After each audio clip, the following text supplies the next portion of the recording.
إن الحمد لله نحمده ونستعينه ونستغفره ونعوذ بالله من شرور أنفسنا ومن سيئات أعمالنا.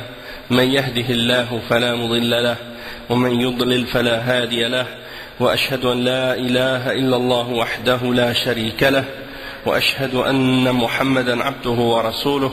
يا أيها الذين آمنوا اتقوا الله حق تقاته ولا تموتن إلا وأنتم مسلمون. يا أيها الناس اتقوا ربكم الذي خلقكم من نفس واحدة وخلق منها زوجها وبث منهما رجالا كثيرا ونساء، واتقوا الله الذي تساءلون به والأرحام إن الله كان عليكم رقيبا. يا أيها الذين آمنوا اتقوا الله وقولوا قولا سديدا يصلح لكم أعمالكم ويغفر لكم ذنوبكم، ومن يطع الله ورسوله فقد فاز فوزا عظيما. أما بعد، وإن خير الكلام كلام الله، وخير الهدي هدي محمد صلى الله عليه وسلم، وإن شر الأمور محدثاتها، وكل محدثة بدعة، وكل بدعة ضلالة، وكل ضلالة في النار. أما بعد. Donc, alhamdulillah, il y a un frère qui m'a mentionné qu'il y avait des nouveaux convertis. Donc il m'avait comme si annoncé ça, et que ça aurait été bien de leur faire un rappel ou de leur parler de quelque chose qui a rapport avec les bases de l'islam, comme si pour leur expliquer ces choses-là, puisque ça c'est le plus important, surtout quand quelqu'un est nouveau dans l'islam. Puis bon, étant donné que je savais pas exactement est-ce qu'ils allaient être là ou non. Donc là ils sont arrivés. Ok. Donc c'est ça. Donc je me disais, est-ce que je vais faire un rappel sur le Ramadan, ou bien est-ce que je vais faire une présentation sur les bases de l'islam. Donc j'hésitais. Donc je sais pas, qu'est-ce que vous pensez qui serait le mieux? Hein? Ouais, parler sur les principes des bases de la foi, Inch'Allah. Donc, khair, Inch'Allah. Dans ce cas-là, on va faire un rappel sur les bases de la foi dans l'islam. Il y a un cheikh qui a écrit un petit livre en arabe qui est très bénéfique justement par rapport à ce sujet-là. Ça s'appelle Al-Manhaj al-Mukhtasar lid-Dakhilina fi l'Islam, c'est-à-dire la méthodologie résumée pour ceux qui entrent dans l'islam. Et c'est écrit par le cheikh Abdulaziz ibn Yahya al-Bura'i, un des chouyours du Yémen. Et c'est un petit livre qu'il a écrit qui est très intéressant, très bénéfique pour quelqu'un qui commence à s'intéresser à l'islam, ou qui veut se convertir à l'islam, et pour savoir qu'est-ce qu'il doit faire une fois qu'il s'est converti à l'islam. Donc, il commence par expliquer que lorsque quelqu'un désire entrer dans l'islam, il entre dans l'islam en témoignant et en faisant le témoignage de la ilaha illallah Muhammad Rasulullah, c'est-à-dire que rien ne mérite d'être adoré excepté Allah, et que Muhammad est le messager d'Allah. Et le cheikh il dit وَتَكُونُ بِهَذِهِ الشَّهَادَةِ قَدْ دَخَلْتَ فِي الإسلام ولو كنت قبل ذلك من أي ملة إلا إذا كنت من قبل ذلك من أمة عيسى بن مريم عليه الصلاة والسلام، فيلزمك أن تقول في شهادتك وأشهد أن لا إله إلا الله وأشهد أن محمدا رسول الله وأن عيسى عبد الله ورسوله. Donc il dit, une fois que tu dis ce témoignage, tu deviens musulman, tu rentres dans l'islam. Et donc ça c'est quelque chose qui vient déclarer ta foi en l'unicité d'Allah et en le messager d'Allah, Muhammad sallallahu alayhi wa sallam, peu importe la religion dans laquelle tu étais avant l'islam. Sauf que le cheikh il dit, sauf que si quelqu'un était chrétien, il faisait partie de la Ummah de Isa ibn Maryam, dans ce cas-là, il doit rajouter quelque chose dans son témoignage. Et la chose qu'il doit rajouter, c'est que Isa, alayhi salam, c'est-à-dire Jésus, il est le serviteur d'Allah et son messager. Donc, c'est-à-dire pour spécifier puis clarifier qu'il a compris que lorsqu'il fait son témoignage de la ilaha illallah, c'est-à-dire qu'il témoigne que rien ne mérite d'être adoré excepté Allah, il comprend très bien que Jésus, alayhi salam, c'est uniquement un serviteur d'Allah et un messager, un prophète, et que ce n'est pas Dieu ou le Fils de Dieu, ou que, comme les chrétiens le disent, celui qui fait partie d'une Trinité, comme les chrétiens croient en la Trinité, Dieu le Père, Dieu le Fils, Dieu le Saint-Esprit. Ils disent que ces trois-là forment un seul. Donc, c'est une croyance qui est totalement en opposition avec la croyance de tous les messagers que Allah a envoyés à l'humanité, depuis Adam jusqu'à le dernier des prophètes, Mohammed sallallahu alayhi wa sallam. Même Isa alayhi salam lui-même n'a jamais enseigné cette idée-là et ces croyances-là. Donc, lorsque tu fais ton témoignage, et que tu dis rien ne mérite d'être adoré excepté Allah, Allah c'est le créateur, Allah c'est le maître de l'univers, Allah c'est celui qui a tout créé, il n'y a pas d'autre créateur que lui, il n'y a pas d'autre maître que lui, et donc personne d'autre que lui mérite d'être adoré par la création.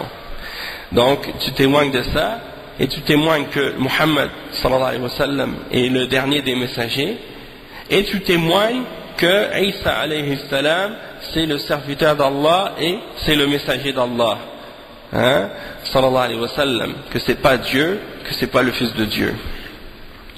Donc ça c'est des fondements, ça c'est la base de l'islam, d'accord? Et quand tu dis par exemple, quand les chrétiens disent par exemple Jésus est Dieu, on sait très bien que ça c'est pas possible. Déjà parce que Allah subhanahu wa ta'ala, Dieu lui-même, c'est celui qui a tout créé. Est-ce que Jésus a tout créé? Non, puisqu'il est lui-même créé. Donc il ne peut pas être Dieu.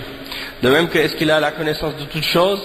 Il n'a pas la connaissance de toutes choses. Seulement Dieu a la connaissance de toutes choses. Et même que c'est attribué à Jésus dans le Nouveau Testament des chrétiens actuellement.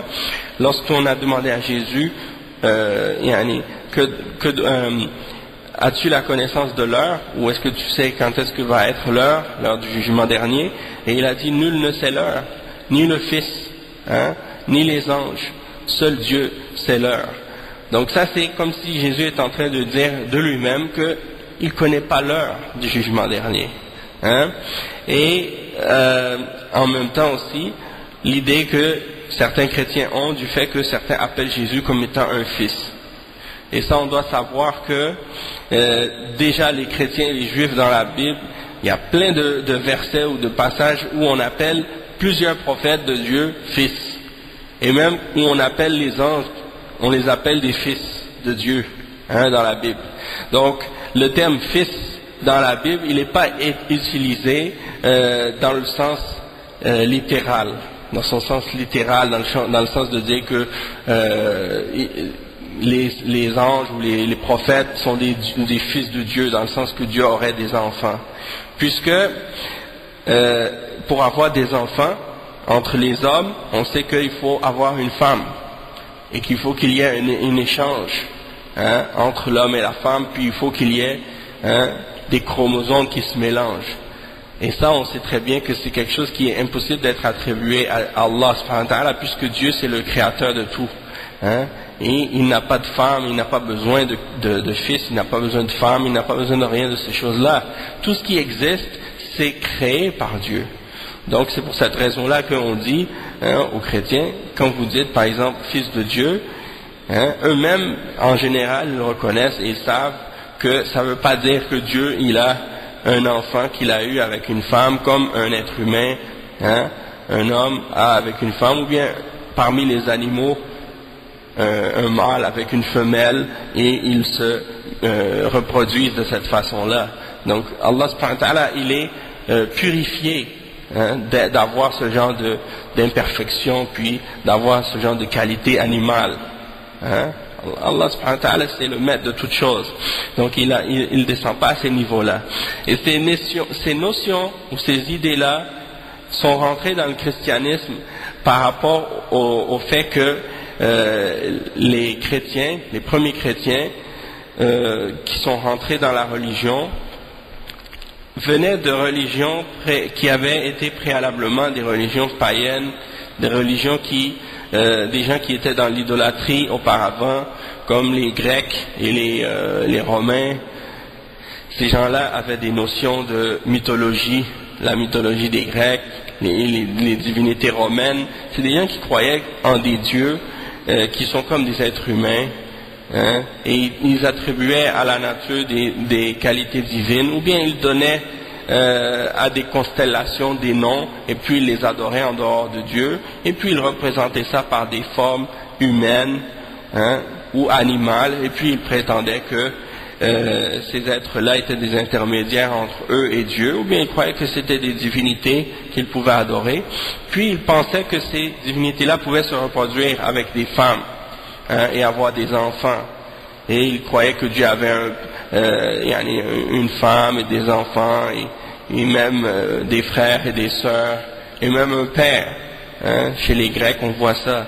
Et chez les Romains, la même chose, et chez les Égyptiens de l'Antiquité aussi. Donc, ça, c'est des notions que les gens de ces différentes nations-là avaient avant le christianisme. Et puis, quand ils se sont, avec l'empereur Constantin, quand il a fait de la religion, de ce qu'il considérait lui comme étant la religion chrétienne, quand il en a fait le christianisme, la religion officielle de l'Empire romain, eh bien, il a incorporé ça dans les croyances des chrétiens, l'idée de la Trinité, l'idée que Dieu avait un fils, l'idée que Dieu, pour sauver l'humanité, il avait besoin de faire que son fils soit tué sur une croix pour que son sang purifie les hommes de leurs péchés ou des choses de ce genre. Quand on lit l'Ancien Testament, quand on lit les enseignements de Jésus lui-même, on ne retrouve aucun de ces principes-là. Au contraire, on retrouve les principes de la foi en un Dieu unique, les principes de l'unicité de Dieu, depuis tous les prophètes, depuis le premier prophète, puis en passant par Abraham, Moïse, Jacob, Isaac, hein, avant ça il y avait Noé aussi. Tous ces prophètes-là, si tu leur demandes qui est Dieu, ils vont te répondre, c'est Dieu, c'est le Créateur, c'est le Maître, c'est le Tout-Puissant. Hein. Ils vont jamais te dire Jésus. Hein, et même Jésus lui-même, il disait à ses disciples, il disait, mon Dieu, c'est le Dieu d'Abraham, c'est le Dieu de Jacob, c'est le Dieu d'Isaac. Hein, donc c'est lui le vrai Dieu. Et donc, c'était pas lui. Il disait pas aux gens, Dieu, si vous voulez savoir c'est qui, c'est moi. Adorez-moi, priez à moi, prosternez-vous devant moi. Au contraire, il disait pas ça. Il disait, adorez Dieu, croyez en Dieu, prosternez-vous devant Dieu. Donc ça, c'est des choses qui étaient claires dans l'enseignement de tous les messagers de Dieu, de tous les prophètes. Et si vous étiez chrétien auparavant, vous êtes familier avec les 10 commandements, et que le premier d'entre ces 10 commandements-là, si vous retournez à Deutéronome et à Lévitique dans l'Ancien Testament, vous voyez les mentions du fait que il est écrit qu'il y a un seul Dieu, que c'est lui seul que vous devez adorer, et que vous ne devez faire aucune représentation sculptée ou gravée de ce qui est dans les cieux, sur la terre et au fond des mers. Et que ça, c'est des choses qui sont claires. Et que tous les prophètes et les messagers de Dieu ont condamné et combattu l'idolâtrie sous toutes ses formes, hein, que ce soit par des représentations d'êtres humains ou d'animaux ou autres.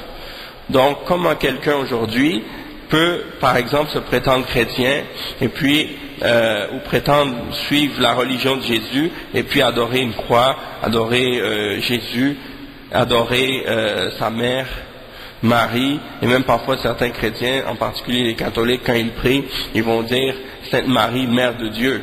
Donc ils vont même appeler Marie la Mère de Dieu. Donc ça c'est complètement absurde. Donc ça c'est des exemples de fausses croyances, et sans oublier également les adorations qui sont offertes aux différents saints de l'Église catholique, hein, qui sont représentés par des statues et des images. Tout ça c'est des formes d'idolâtrie, et tous les prophètes de Dieu ont combattu ça, et en particulier le dernier d'entre les prophètes, le prophète Mohammed sallallahu alayhi wa sallam, puisque son peuple faisait partie des peuples qui n'avaient pas reçu de messager auparavant. Hein, depuis Abraham, ils n'avaient pas reçu de prophète jusqu'à la venue du prophète Mohammed sallallahu alayhi wa sallam. Et donc c'est pour ça qu'il avait parmi tous les prophètes une des missions les plus difficiles, parce qu'il devait convertir un peuple qui n'ont jamais entendu parler de prophète, ou qui n'ont jamais entendu parler de l'unicité de Dieu, hein, excepté des siècles et des siècles et des siècles auparavant, et le restant des notions, des connaissances qu'ils avaient de la religion d'Abraham, c'était des choses qui avaient été perdues dans le temps. Et les gens avaient commencé à adorer des statues et des idoles qu'ils avaient rassemblées autour de la Kaaba. Hein, la Kaaba, c'est la maison qui avait été construite par Abraham pour l'adoration de Dieu, hein, pour l'adoration du Dieu unique. Les gens avaient perdu cette notion-là de l'unicité de Dieu. Ils avaient commencé à faire toutes sortes d'idoles et à adorer toutes ces idoles-là pour se rapprocher de Dieu, pour les prendre comme intermédiaires entre eux et Dieu, hein, malgré qu'ils reconnaissaient que Dieu existe, que c'est lui le maître, que c'est lui le tout-puissant, que c'est lui, hein, qui a tout créé, qui donne la subsistance, et ainsi de suite. Mais ils prenaient entre eux et Dieu des intermédiaires pour se rapprocher. Parce qu'ils se disaient que, étant donné que eux, ils étaient des pécheurs, qu'ils avaient beaucoup de péchés, qu'ils avaient beaucoup de faiblesses, qu'ils devaient passer par des êtres parfaits, des êtres pieux, et eux allaient les aider à se rapprocher de Dieu plus, et que à cause de ça, Dieu allait accepter leurs prières, plus que si c'était eux-mêmes qui priaient directement à Dieu.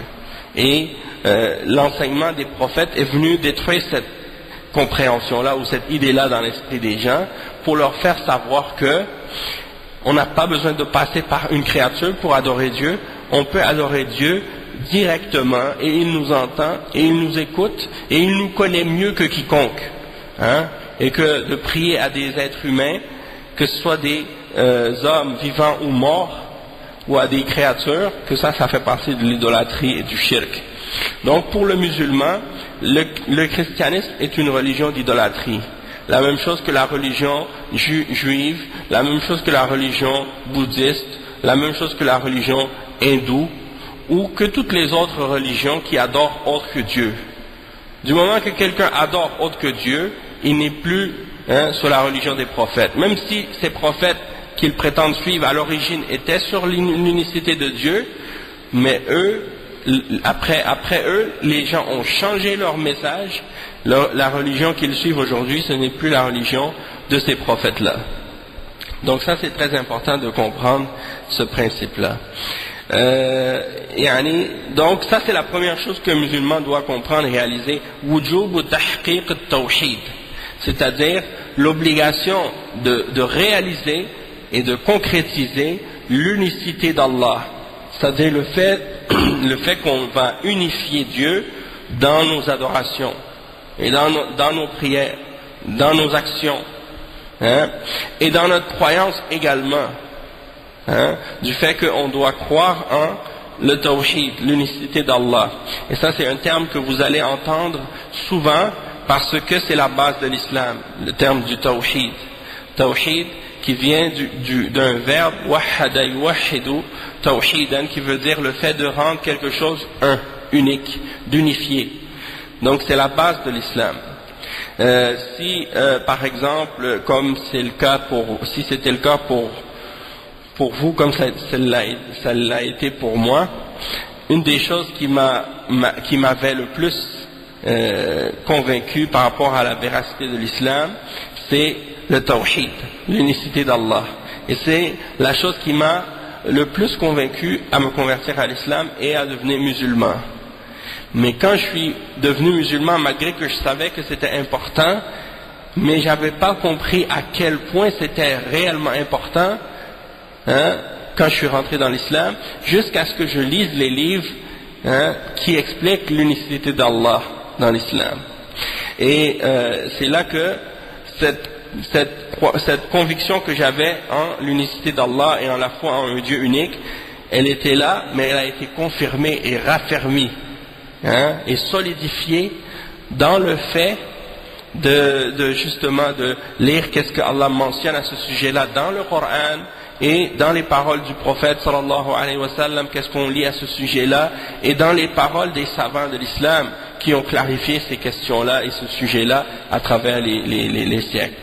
Donc le cheikh il dit ثم عليك بعد نطق الشهادتين أن تحقق التوحيد في نفسك فلا يصدر منك ما يخل بتوحيدك فإياك أن تدعو غير الله سواء من الملائكة أو النبيين أو الصالحين أحياء أم أمواتا فلا تقل يا رسول الله ولا يا حسين ولا يا علي ولا يا فاطمة ولا يا بدوي ولا غير ذلك من الخلق أمواتا أو أحياء بل تدعو الله وحده لا شريك له. Donc le cheikh explique que quand tu témoignes avec ta langue, que tu dis le témoignage, je témoigne que rien ne mérite d'être adoré excepté Allah, eh bien tu dois comprendre cette signification-là bien comme il faut. Beaucoup de musulmans aujourd'hui, dans le monde musulman, prononcent cette phrase sans la comprendre. Et ils disent, par exemple, quand ils disent La ilaha illallah, ils pensent que ça veut dire La khaliqa illallah. C'est-à-dire, ils pensent que ça veut dire il n'y a pas de créateur excepté Dieu, ou il n'y a pas de pourvoyeur excepté Dieu. C'est une signification qui est vraie, mais qui ne signifie pas qui ne donne pas la vraie signification de ce que signifie le témoignage de la ilaha illallah. Parce que lorsque tu dis il n'y a pas de créateur excepté Allah, ça c'est quelque chose que même les idolâtres disent. Quand tu demandes à un chrétien est-ce qu'il y a quelqu'un qui crée autre que Dieu, il va te dire non. Mais ça ne l'empêche pas d'adorer Jésus ou Marie ou Joseph ou les saints. Et la même chose pour les juifs, quand ils prient des saints, la même chose. Il y a des saints juifs. Eux, ils vont à leur tombe et ils les vénèrent. Et ils leur font des prières et ils cherchent leur bénédiction. Et même dans les pays musulmans, il y a des endroits où vous allez voir, je peux dire même la majorité, presque dans tous les pays musulmans, et même dans chaque grande ville, parmi les villes des pays musulmans, et même dans les villages parfois, ils ont dans ce village-là une mosquée ou un mausolée ou une oratoire ou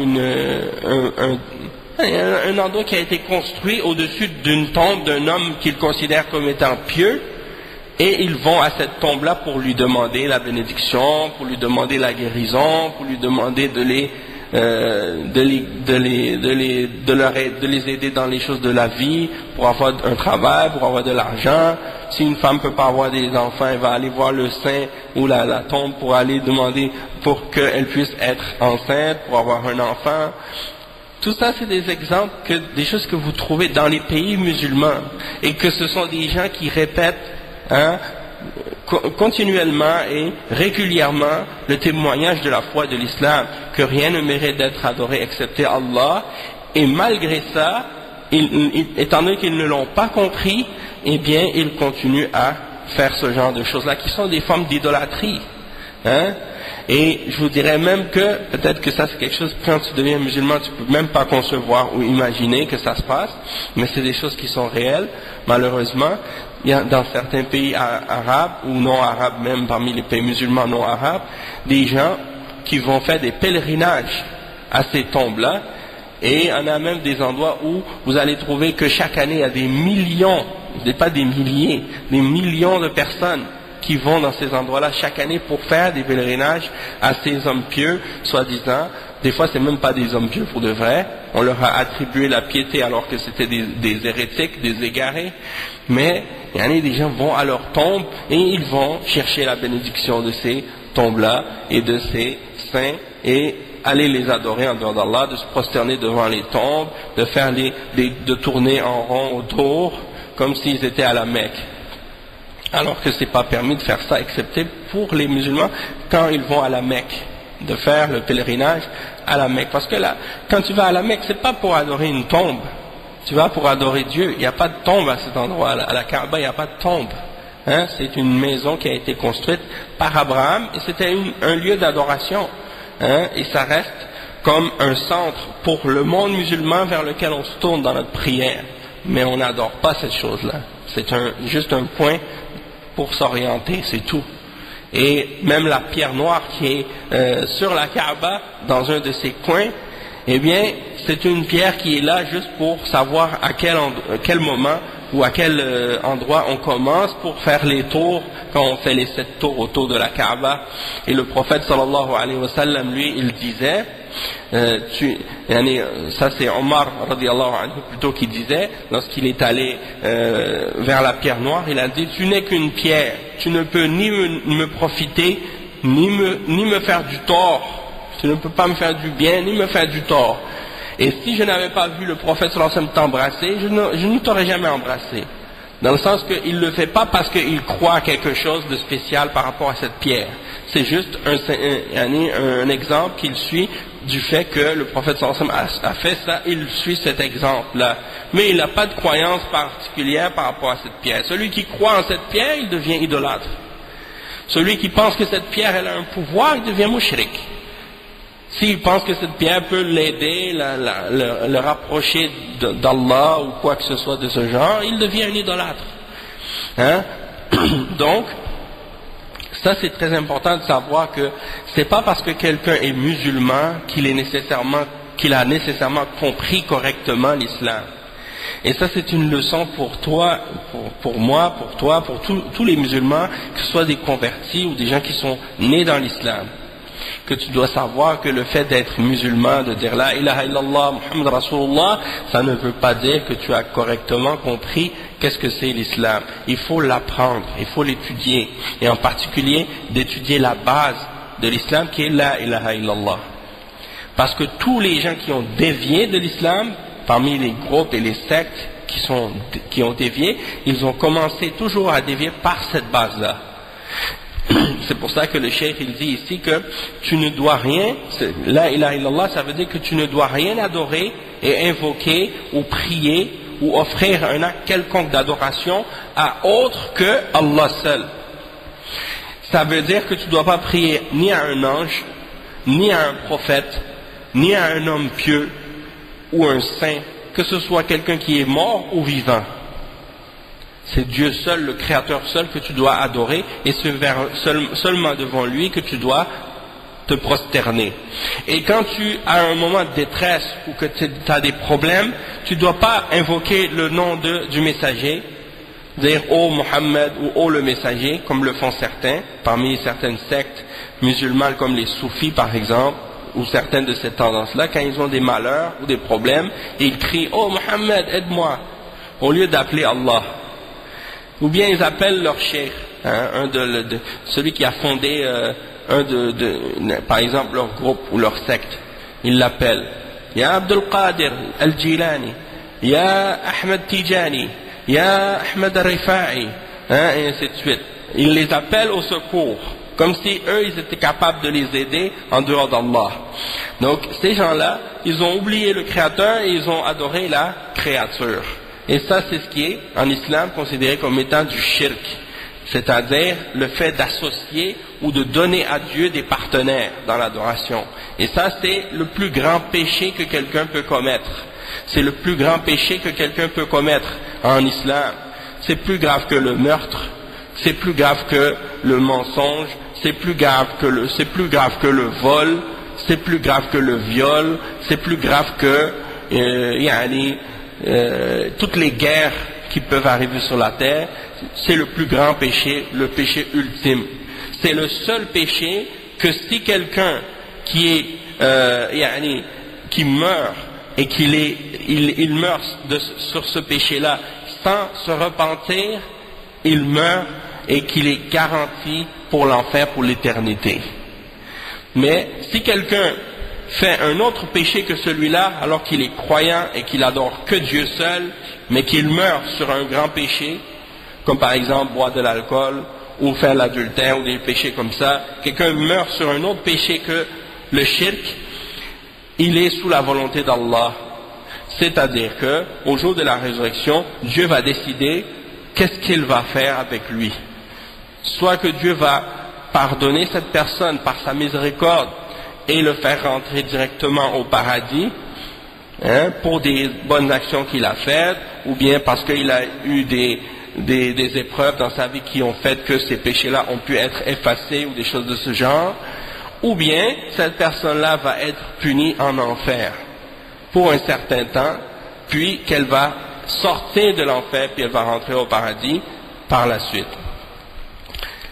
Ça veut dire que celui qui est sur l'unicité d'Allah, qui est sur le tawhid, qui a cru en un Dieu unique et qui n'a adoré rien d'autre que Dieu, mais qui meurt sur un grand péché, il ne va pas demeurer en enfer pour l'éternité, ça c'est certain.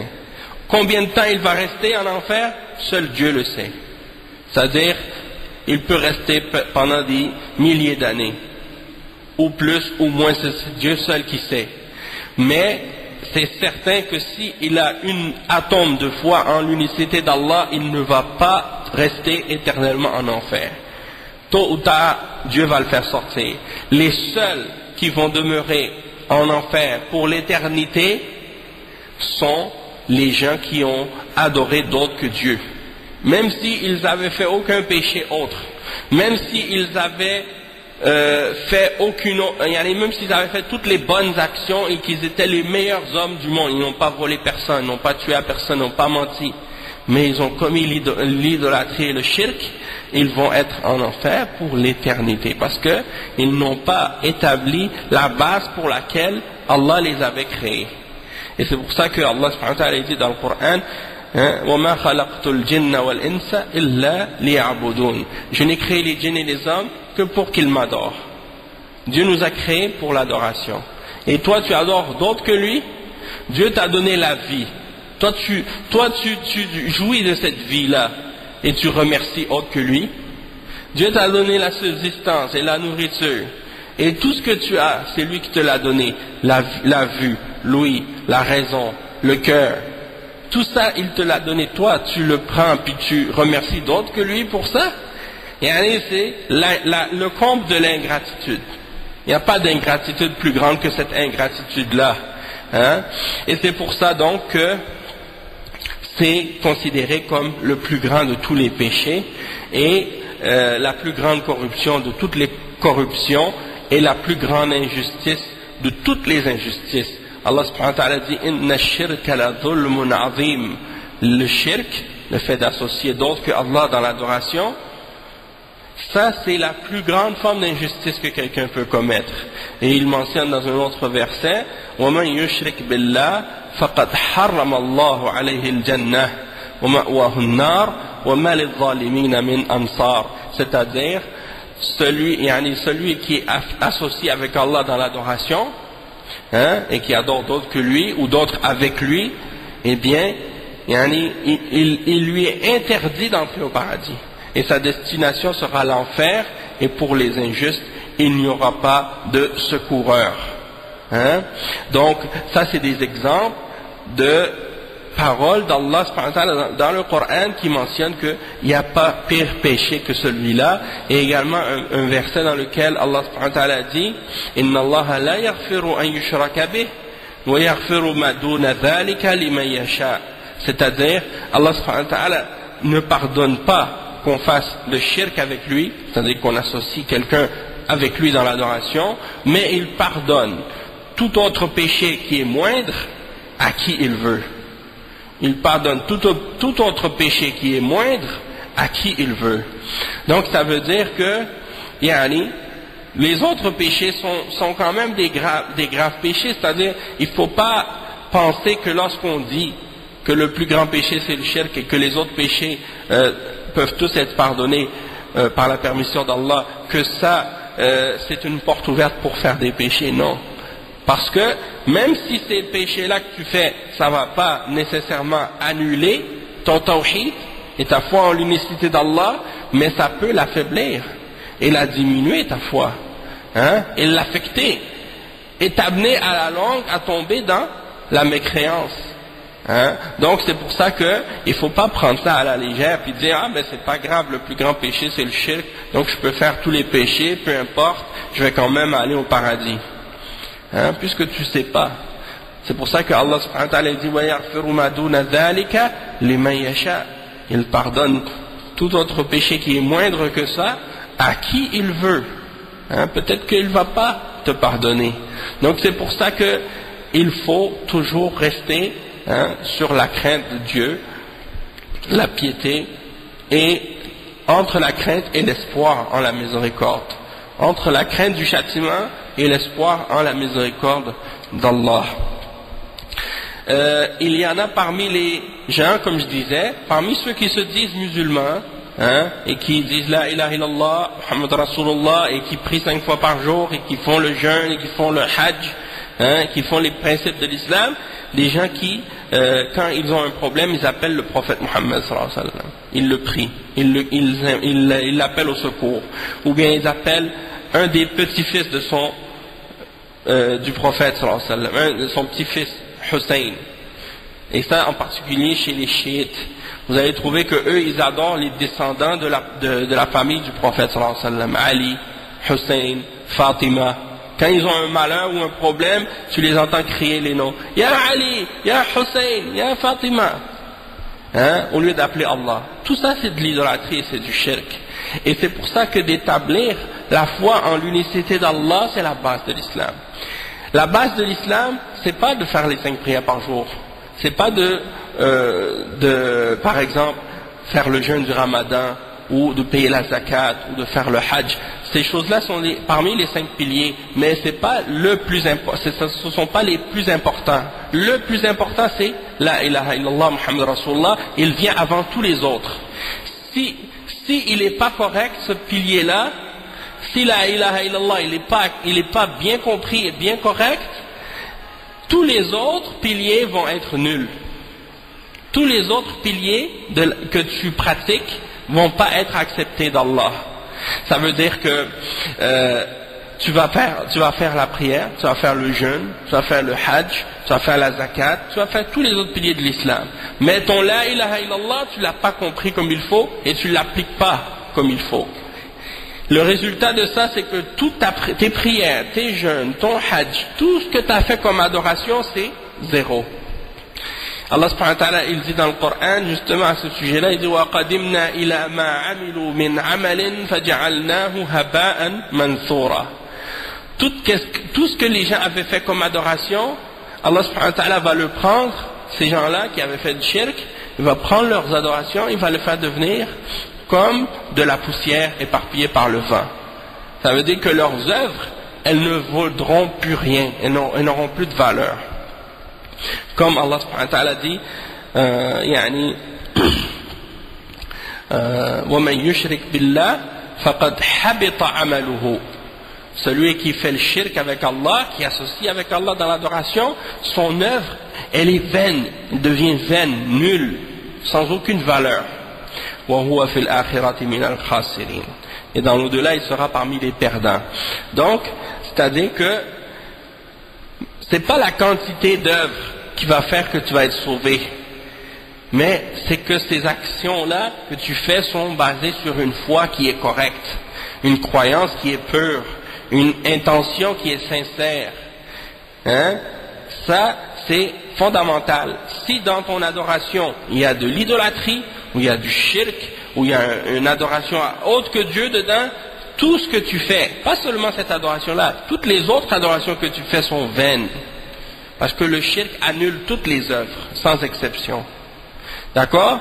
Donc ces gens-là, ils se disent musulmans, comme vous voyez les chiites, par exemple en Iran ou ailleurs, en Palestine, en Syrie ou au Pakistan ou ailleurs en Inde, il y a des sectes comme la secte des chiites, les Rafida.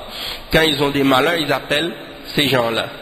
Ali, Fatima, radiyallahu anhum, c'est des sahaba, on les aime pour Allah parce que c'est des compagnons du prophète sallallahu alayhi wa sallam, on les aime, mais on ne doit pas les aimer au point de les faire comme si c'était des dieux, ou qu'on commence à les adorer, comme les chrétiens, c'est la même chose, ils aimaient tellement Jésus, qu'ils l'ont élevé, au point qu'ils en ont fait une divinité, et ils ont oublié d'adorer Dieu seul, ils ont adoré Jésus à la place.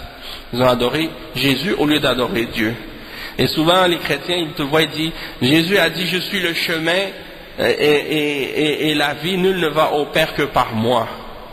Nul ne va au Père que par moi. Et donc ils pensent qu'en disant ça, ça y est, ils ont trouvé l'argument pour prouver que il faut prendre Jésus pour Dieu, il faut adorer Jésus.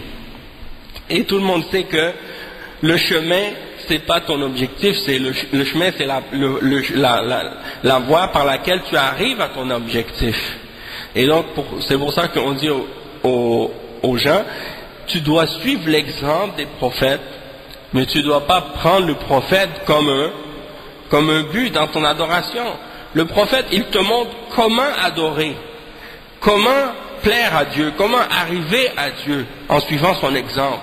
Mais si toi tu laisses Dieu de côté et tu commences à adorer le prophète, alors là tu n'as pas suivi son exemple, tu n'as pas suivi son modèle, hein? Et donc tu t'es complètement égaré, tu n'as pas fait ce que le prophète voulait de toi. D'accord? Donc tu veux aller à Dieu. Si tu étais à l'époque de Moïse, tu veux adorer Dieu, tu adores Dieu, Allah subhanahu wa ta'ala, selon l'exemple de Moussa alayhi salam, l'exemple de Moïse. Si tu es à l'époque de Isa, à l'époque de Jésus, tu veux adorer Dieu, tu adores Dieu selon l'exemple de Jésus, l'exemple de Isa. Et là maintenant, l'époque de Isa, elle est terminée avec la venue du prophète Mohammed sallallahu alayhi wa sallam. Tu veux adorer Dieu, tu ne peux pas adorer Dieu par un exemple autre que l'exemple du prophète Mohammed sallallahu alayhi wa sallam. Sinon ton adoration ne sera pas acceptée. Donc, c'est de bien comprendre ce que signifie de suivre les messagers. C'est-à-dire, tu prends leur exemple, mais pas que tu les adores eux, ou leur famille, comme le font par exemple ces gens-là comme les chiites, ou bien d'autres personnes comme les soufis, ils adorent par exemple des saints comme Al-Badawi ou Abdul Qadir Al-Jilani ou d'autres. Et par exemple Al-Badawi, c'est un saint soi-disant, parce que dans l'islam il n'y a pas cette notion de saint comme chez les chrétiens. Ça c'est quelque chose qui est innové, qui fait partie des innovations, des choses que les gens ont inventées. Ils ont copié ça sur le christianisme, ils ont ramené ça dans l'islam, ça ne fait pas partie de l'islam. Hein? Mais ça c'est une secte comme ça qui s'appelle les soufis, et eux c'est ça ce qu'ils font, ils copient sur les chrétiens, les juifs, les hindous, les bouddhistes, et ils ramènent ces choses-là dans l'islam, puis ils présentent ça comme si c'était l'islam. Et donc c'est une des sectes d'égarement, parmi les sectes d'égarement. Et bien eux ils adorent un homme qu'ils prétendent être un saint, et il s'appelle Al-Badawi par exemple. Ça c'est un des saints qu'ils adorent. Et il est enterré dans une ville qui s'appelle Tanta en Égypte.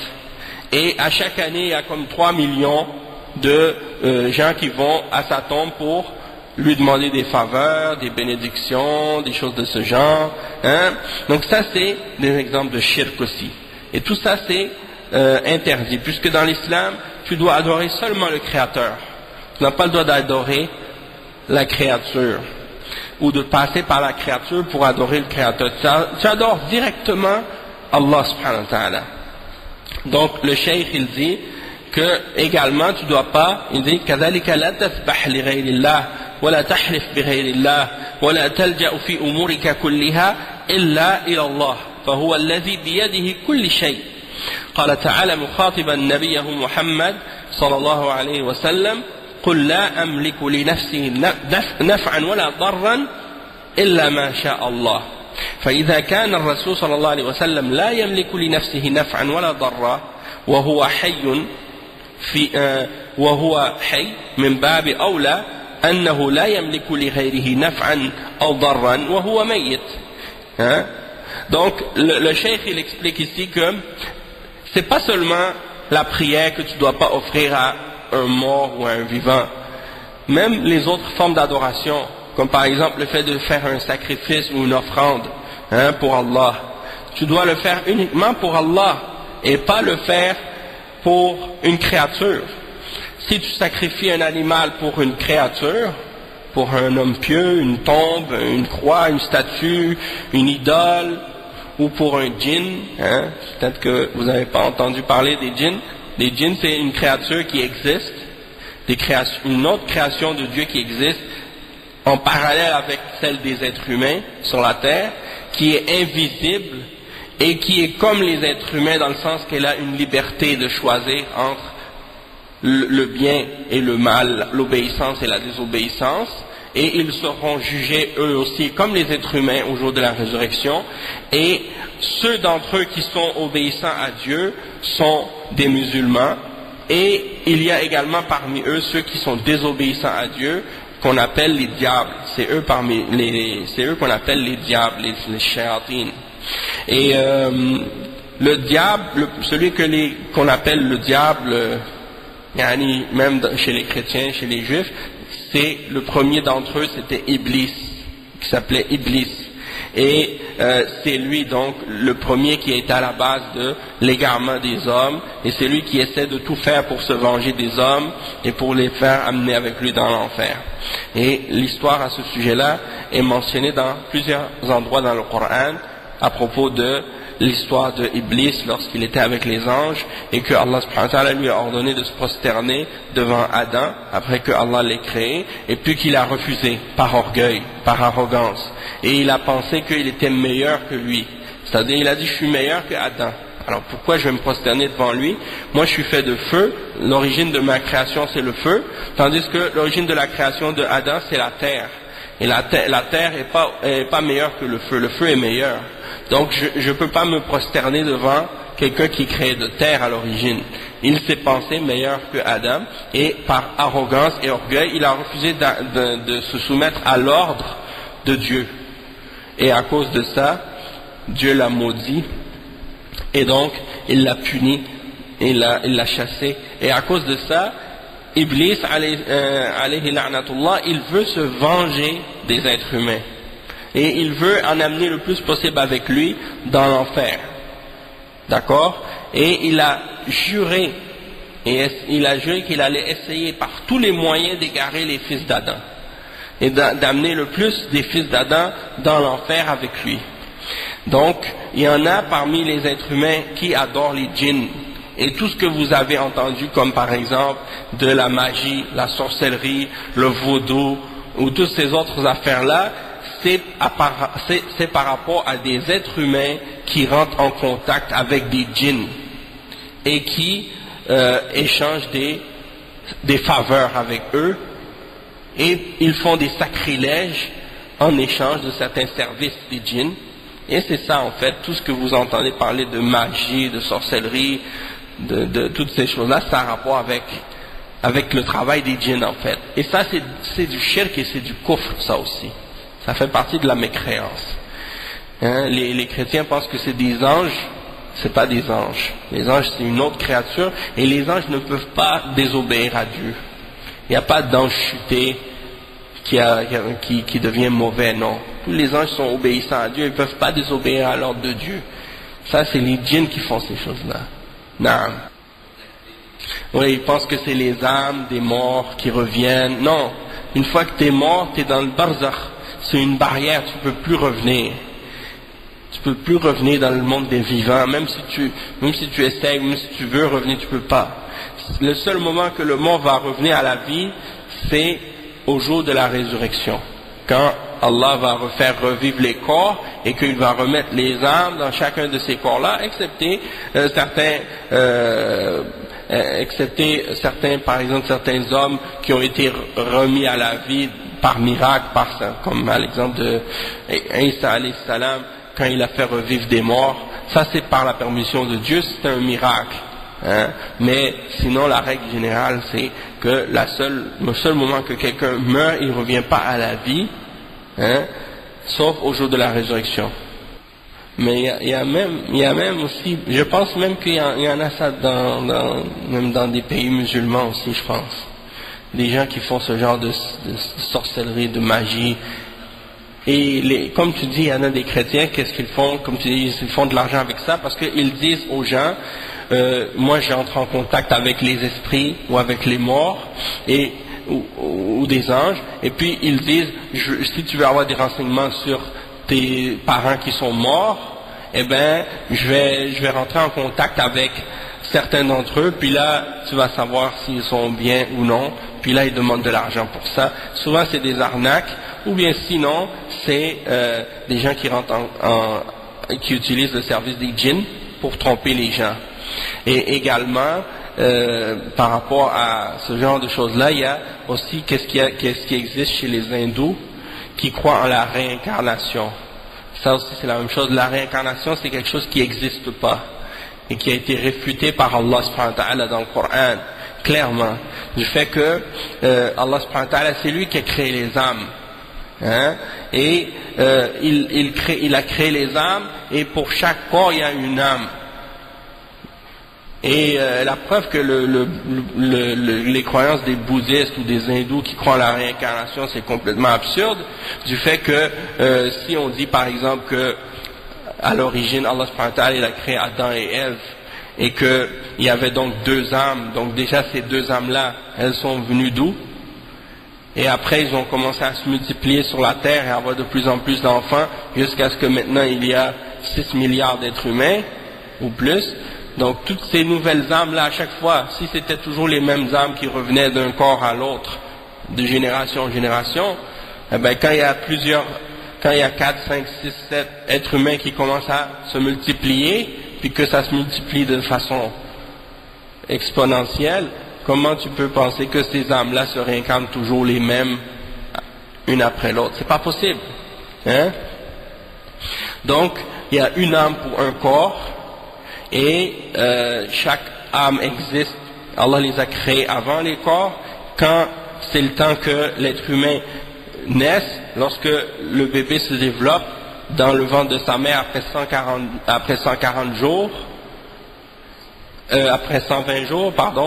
40 plus 40 plus 40, ça fait 120. Donc après 120 jours, Allah ordonne à l'ange de descendre avec l'âme et de l'insuffler dans le fœtus, dans le ventre de la mère. Et à partir de ce moment-là, l'ange écrit la destinée de cette âme. Et qu'est-ce que va être sa subsistance, qu'est-ce que va être sa durée de vie, et est-ce qu'il va être heureux ou malheureux, et ainsi de suite. Et là, après ça, il naît. Mais il n'y a pas de réincarnation. Quand tu meurs, les anges viennent, ils prennent ton âme, hein, et au jour de la résurrection, quand l'ange va souffler dans la trompe et que toutes les âmes vont être renvoyées à leur corps, Allah va faire revivre les corps et puis les âmes vont toutes retourner chacune d'elles au corps de son propriétaire. Hein? Il n'y a pas d'âme qui va d'une personne à l'autre, la même âme qui se promène pour plusieurs personnes ou des choses comme ça. Ça c'est rejeté, hein, c'est faux. Et c'est contraire à la logique et c'est contraire aussi à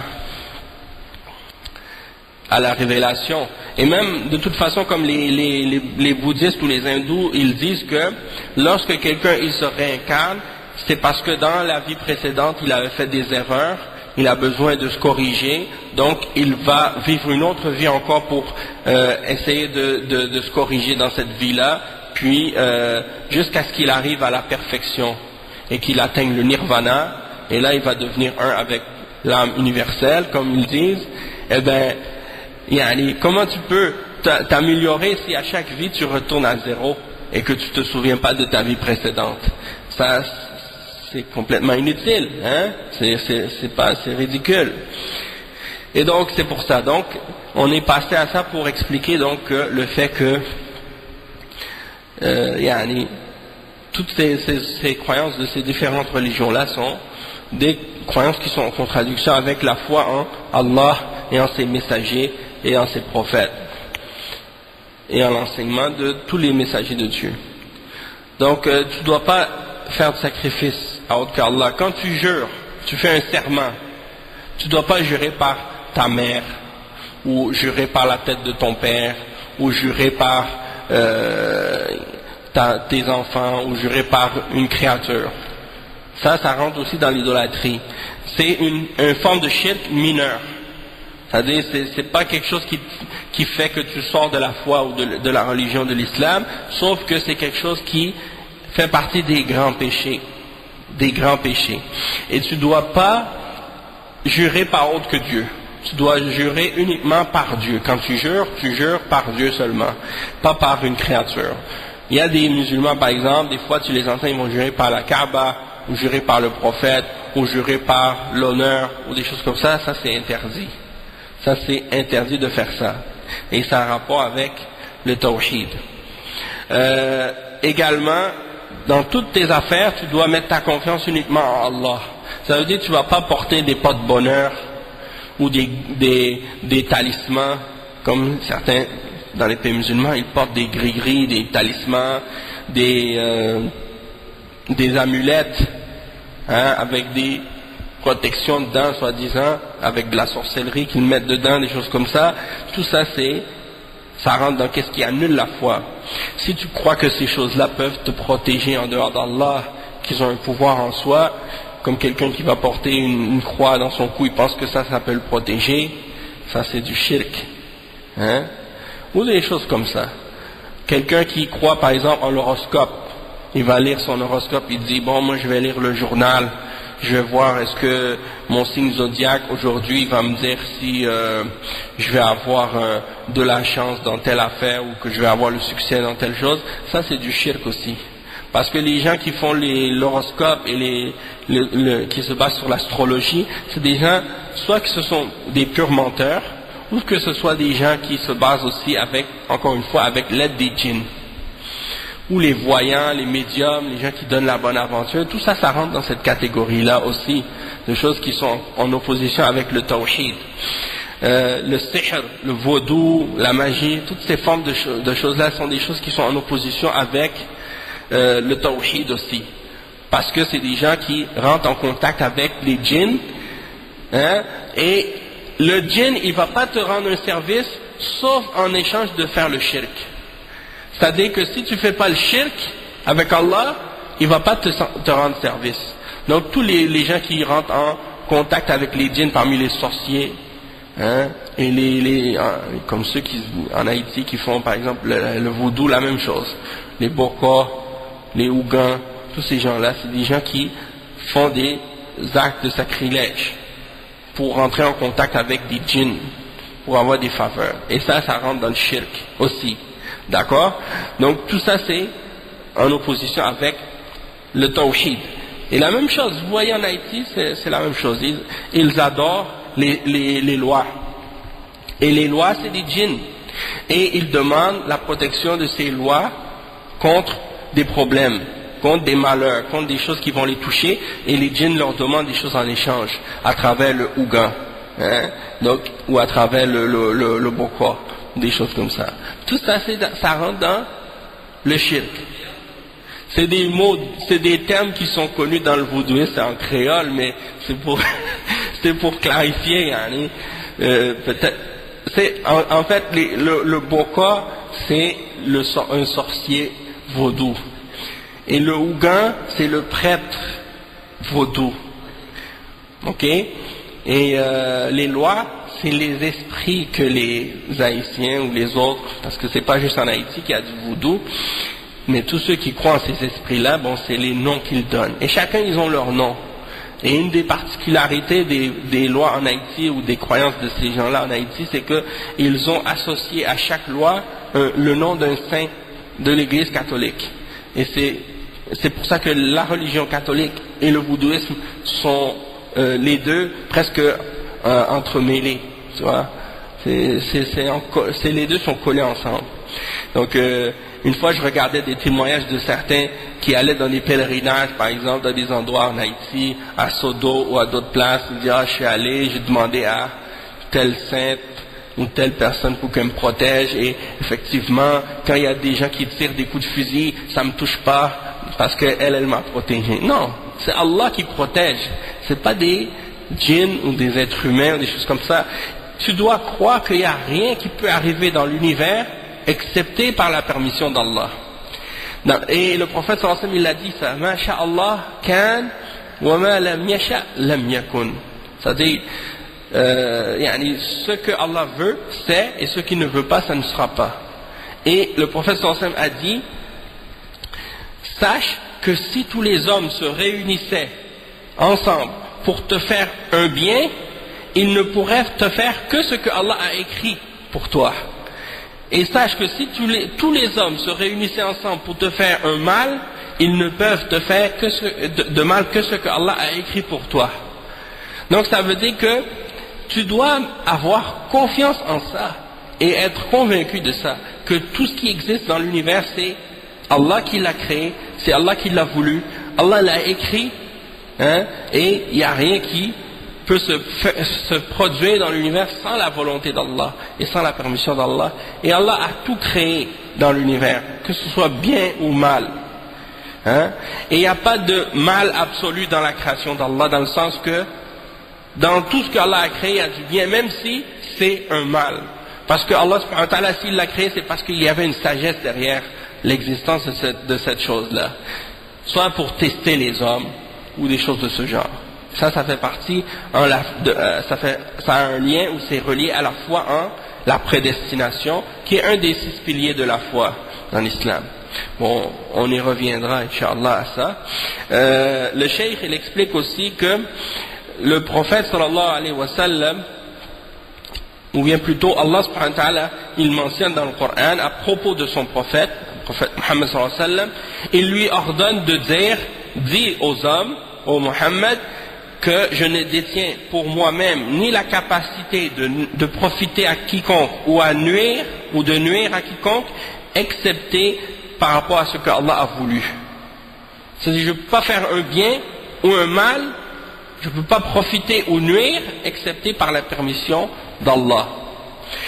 Donc le cheikh il dit, regardez ce que Allah subhanahu wa ta'ala dit à son prophète sallallahu alayhi wa sallam. Si le prophète sallallahu alayhi wa sallam il ne détenait pas la capacité de faire un bien pour lui-même, de se profiter ou de nuire, alors qu'il était vivant, alors c'est encore moins probable qu'il va être capable de nuire ou de profiter alors qu'il est mort, sallallahu alayhi wa sallam. C'est pas possible, hein? Donc il y en a parmi les soufis, ils vont dire que le prophète sallallahu alayhi wa sallam, il est mort, mais étant donné que c'est un prophète, il est dans sa tombe, il est vivant dans sa tombe. Et ça c'est une chose qui est vraie, puisque les martyrs et les prophètes sont vivants dans leur tombe. Mais c'est pas une vie qui est comme la vie de cette vie d'ici-bas. C'est une vie qui est particulière à cette dimension ou à cette réalité-là qui est après la mort. On ne peut pas comparer ça à la vie d'ici-bas. Donc eux, ils pensent qu'à cause de ça, ils peuvent demander aux prophètes de les aider ou leur demander quelque chose. Les Sahaba, ils n'ont jamais fait ça. Les compagnons du prophète Mohammed, sallallahu alayhi wa sallam, quand le prophète Mohammed sallallahu alayhi wa sallam est mort, quand ils avaient un problème, ils ne sont jamais allés à la tombe du prophète sallallahu alayhi wa sallam pour demander au prophète sallallahu alayhi wa sallam, est-ce qu'on doit faire ça de telle façon? Est-ce qu'on doit faire ça? Est-ce que c'est comme ça qu'il faut faire? Est-ce que c'est pas comme ça? Jamais. Hein? Parce qu'ils savent que le prophète sallallahu alayhi wa sallam, il est mort. Hein? Mais quand on dit qu'il est vivant dans sa tombe, c'est une vie, on appelle ça une al-hayatul barzakhiyya, la vie du barzakh. Et cette vie-là, c'est pas une vie qui est comparable à cette vie d'ici-bas, et elle n'est pas régie par les mêmes règles et les mêmes lois que la vie d'ici-bas. Donc, toi, va pas demander à un mort ou à un homme pieux ou à un saint de t'aider ou de te sauver, puisque lui-même, il ne peut rien faire pour sa propre personne, une fois qu'il est mort. Demande à Allah si tu veux demander quelque chose, pas à sa créature. Ensuite, le cheikh, donc, il dit, ça c'est notre croyance et notre foi par rapport à ça. Que personne ne peut nous aider ou nous nuire, profiter ou nous venir en bien, nous faire un bien quelconque ou nous nuire, excepté par la permission d'Allah. Donc, si ça s'applique au prophète Mohammed sallallahu alayhi wa sallam, alors que c'est le meilleur des prophètes, le meilleur des hommes, donc tous ceux qui viennent en dessous, c'est encore plus vrai à leur sujet. C'est-à-dire, si tu dis ça à propos du prophète sallallahu alayhi wa sallam, eh bien c'est encore plus vrai par rapport à tous les hommes pieux qui sont venus après lui, que ce soit à partir des sahaba ou bien à partir des hommes pieux qui sont venus par la suite, parmi les saints que les soufis prétendent être des hommes pieux, eh bien eux ils peuvent encore moins vous aider et vous nuire ou vous profiter que le prophète Mohammed sallallahu alayhi wa sallam. Donc eux ils disent, vous avez aucun respect pour le prophète sallallahu alayhi wa sallam, vous dites qu'il ne peut pas vous aider, vous dites qu'il ne peut pas vous profiter ou vous nuire.